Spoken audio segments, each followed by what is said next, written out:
वहां पर समाजवादी पार्टी के विधायक को कोई रुचि विकास में नहीं है। उनका विकास तो जमीनों पर कब्जा करना है, गरीबों को प्रताड़ित करना है। आज बुंदेलखंड में क्या नहीं है? आज सब कुछ है। महारानी दुर्गावती के नाम पे मेडिकल कॉलेज भी काम कर रहा है, कृषि विश्वविद्यालय कार्य कर रहा है, इंजीनियरिंग कॉलेज भी कार्य कर रहा है, पॉलिटेक्निक का शिलान्यास भी हो रहा है और उद्घाटन भी हो रहा है। कनेक्टिविटी के लिए बेहतरीन सुविधा उपलब्ध करवाने के लिए तमाम परियोजनाओं का शिलान्यास और उद्घाटन का कार्य भी आज यहां पे होने जा रहा है। यह तभी संभव है जब अच्छे जनप्रतिनिधि चुने जाते हैं, अच्छे लोग चुने जाते हैं।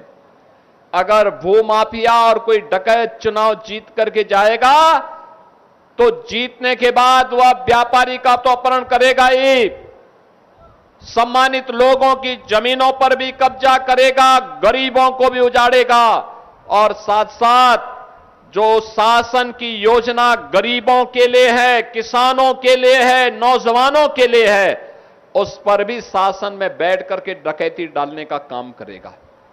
और यही तो होता था 2017 के पहले। 2017 के पहले उत्तर प्रदेश में यही होता था। जिसको जिम्मेदारी दी गई थी प्रदेश के रखवाली करने की, वही तो प्रदेश को लूटते थे।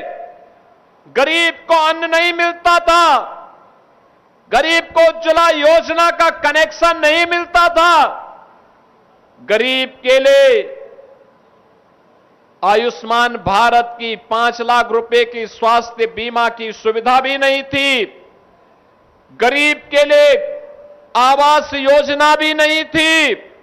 आवास योजना के लिए समाजवादी पार्टी का होना जरूरी माना गया था। बहनों और भाइयों, मोदी जी ने नारा दिया सबका साथ और सबके विकास का। आज बिना भेदभाव के योजनाओं का लाभ हर गांव को, हर गरीब को, हर किसान को, हर नौजवान को, हर बेटी को, हर व्यापारी को, हर बहन को उपलब्ध हो रहा है, बिना भेदभाव के मिल रहा है। हमारी सरकार एक डबल इंजन की सरकार है, भेदभाव नहीं करती, लेकिन तुष्टीकरण की नीति पर भी नहीं चलती है, उपद्रव पसंद नहीं करती है, गुंडागर्दी पसंद नहीं करती है, कर्फ्यू पसंद नहीं करती है, बेटी और व्यापारी की सुरक्षा पर सेंध लगाने वालों को चेतावनी भी देती है और नहीं मानते हैं तो उनके लिए यमराज के घर जाने का रास्ता भी खोल देती है। विकास की प्रक्रिया निरंतर आगे बढ़नी चाहिए, इसमें निरंतरता होनी चाहिए और निरंतरता इसीलिए होनी चाहिए क्योंकि ये निरंतरता अगर न हो तो फिर आने वाली पीढ़ियां कोसेंगी। याद करना, आपके सामने उदाहरण है बांदा में विकास, क्योंकि विधायक रुचि लेते हैं, लेकिन बबेरू उदास है क्योंकि गरीबों के हक पे डकैती डालना है, यही उनका विकास है। बहनों और भाइयों, इस प्रकार की उदंडता और इस प्रकार के गरीबों के हकों पर पड़ने वाली डकैती को हर हाल में रोकना पड़ेगा। ये लोग, आप सोचो, समाजवादी पार्टी के समय में या कांग्रेस के समय में क्यों नहीं वीरांगना अवंतीबाई लोधी की प्रतिमा स्थापित हो पाई? क्यों नहीं महाराणा प्रताप की मूर्ति स्थापित हो पाई? क्यों नहीं इन तीर्थों का पुनरुद्धार हो पाया?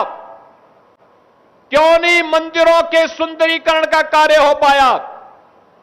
क्यों नहीं बुंदेलखंड की कनेक्टिविटी के ये बेहतरीन कार्य संपन्न हो पाए? क्योंकि उनकी रुचि नहीं थी। मुझे याद है जब मैं 2017 में मुख्यमंत्री बना था और मैं तब उत्तर प्रदेश के बारे में पहले से ही जानकारी रखता था, कहां की क्या स्थितियां हैं। और मैंने मुख्यमंत्री बनने के बाद दो बातें कही थी।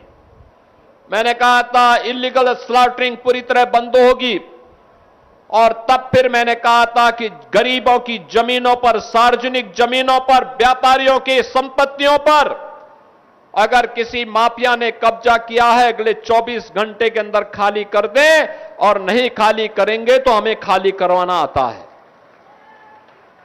बहनों और भाइयों, आपने देखा होगा 64,000 एकड़ लैंड हम लोगों के सामने ये समाजवादी पार्टी से जुड़े हुए, प्रत्यक्ष और अप्रत्यक्ष रूप से जुड़े हुए इन गुंडों और माफियाओं के कब्जे से खाली हुई थी। आज उसी में निवेश हो रहा है। उसी निवेश के आधार पर नौजवानों को नौकरी मिल रही है।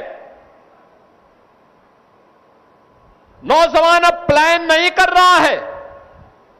उस नौजवान को प्रदेश के अंदर ही सरकारी नौकरी हो या निजी क्षेत्र में निवेश की संभावना के माध्यम से रोजगार और नौकरी मिलने, या उसके द्वारा स्वतः अपना रोजगार स्थापित करने के कार्यक्रम का ही परिणाम है कि अब बुंदेलखंड का नौजवान अब पलायन नहीं करता है, अब उसको अपने घर में कार्य मिलता है, सम्मान मिलता है।